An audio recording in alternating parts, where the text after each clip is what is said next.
Hey everyone.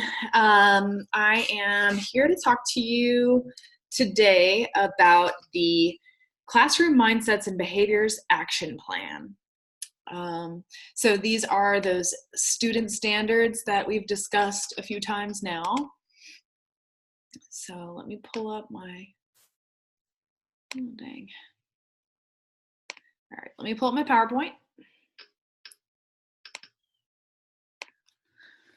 So these ASCA mindsets and behaviors for student success, of course, were identified by research and best practices in education about kind of non-cognitive qualities that help students succeed in a variety of areas in life.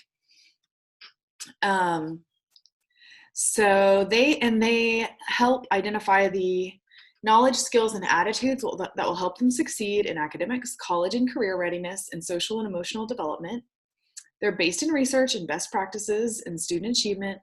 And the 35 mindsets and behaviors identify and prioritize what students should be able to demonstrate as a result of the comprehensive school counseling program. These are used in every single thing in the program. So they're kind of infused in every activity that you do, including the annual outcome goals.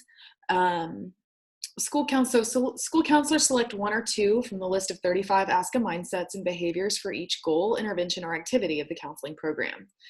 They select M&Bs based, I'm going to start calling them M&Bs because mindsets and behaviors just it gets stuck in the tongue. So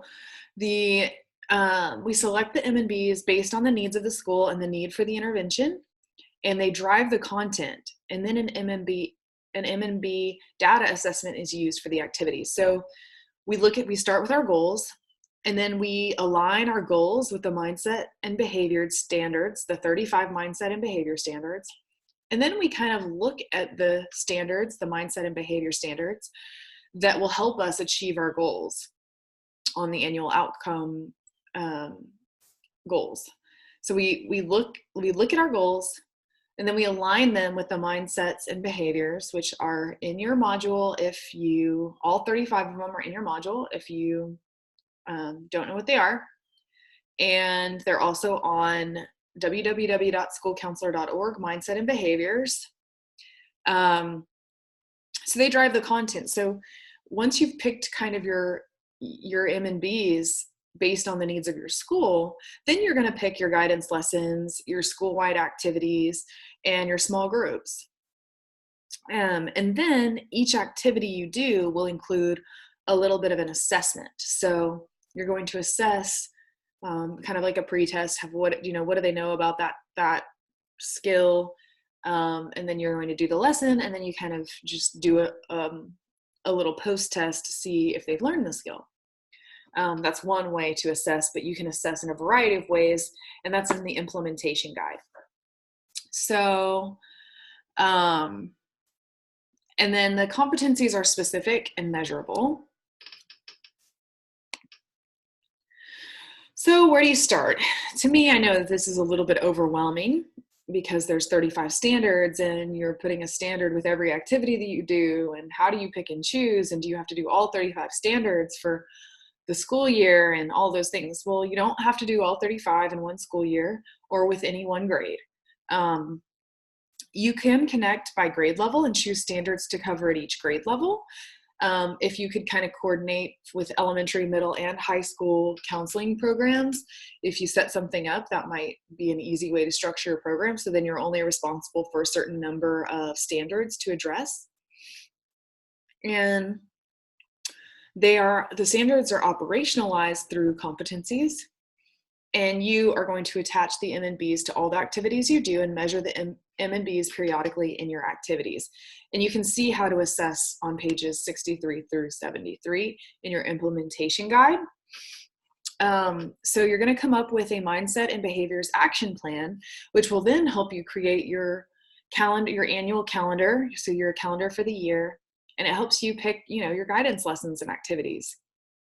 So it actually kind of helps you if you set up this plan, because then you know that you can choose guidance lessons and activities based around these mindsets and behaviors.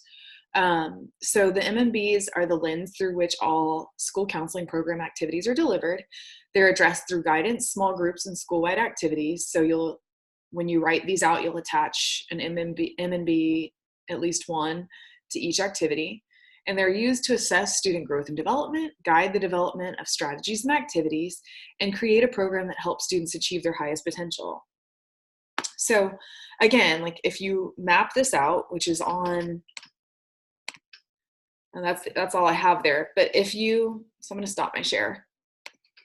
So if you look at the implementation guide on page 76, there's a blank one there, which I'd like for you to fill out in your assignment this week. You should definitely look at the do's and don'ts, because that can really help you create this plan. And then you're going to want to look at the example, because it shows you can pick out just certain standards, and then you can do different activities for different standards. You can choose them, again, based on possible grade level breakdown or based on your annual goals or both. But that really helps you, because if you map it all out, then it's here, and you need to pick, maybe a guidance lesson that supports this mindset, right? Okay, so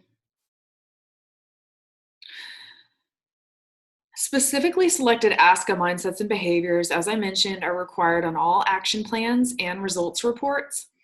So for example, for each lesson entered on the classroom and group mindsets and behaviors action plan, 1 or 2 of the 35 ASCA mindsets and behaviors should be identified.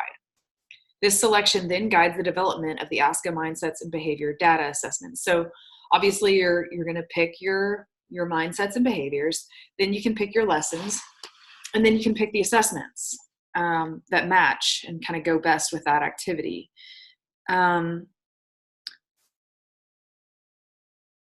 Include the classroom and group mindsets and behaviors action plan, indicate at which grade level you plan to address specific standards, use the narrative, and explain how ASCA mindsets and behaviors identified are likely to have an impact on the annual outcome goals, and then address how the ASCA mindsets and behaviors were selected and how they serve as the foundation for classroom instruction, small groups, closing the gap, and other school counseling activities. And you can address how the ASCA mindsets and behaviors are reviewed or revised each year.